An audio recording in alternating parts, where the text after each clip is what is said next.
দর্শক, তো কাস্টমারের মতো জাউরা কোথাও পাওয়া যায় না লোক।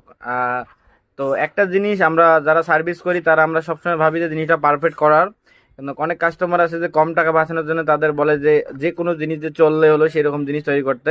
তো আমার কাছে একটা এক্সট্রাবিলাইজার পাঠাইছে, এক্সট্রাবিলাইজারটার আপনার যে ট্রান্সফরমারটা আছে এটা 300 ভিও না, কিন্তু এখানে মনে করেন কোম্পানির নাম উল্লেখ করবো না, এটা লোকাল যেগুলো আছে বাজারে, যেগুলো চাইনিজ মাল কিনতে পাওয়া যায়। তো এটার সাথে এই সার্কিটটা দিছিল, তো এই সার্কিটটা একটু ট্রাবল হয়েছিল। তো আমি কাস্টমারকে বলছি আমরা এটা আপগ্রেড করে দেই, আপনার প্রায় 1,000 টাকার মতো খরচ পড়বে। তো কাস্টমার বলছে কি যে ভাই আমাকে 200-300 টাকার মধ্যে ঠিক করে দেন, আমার চললেই হলো।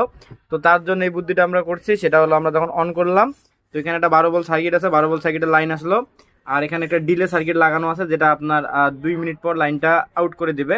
তো এখন এখানে দেখেন ডিলে বাতি জ্বলতেছে, আর যখন 2 মিনিট হয়ে যাবে তখন এটা অটোমেটিক টিপ করবে, টিপ করা মাত্র আপনার লাইনটা ঘুরে একদম ট্রান্সফরমার কানেকশন দিয়ে বের হয়ে যাবে আমাদের লাইট।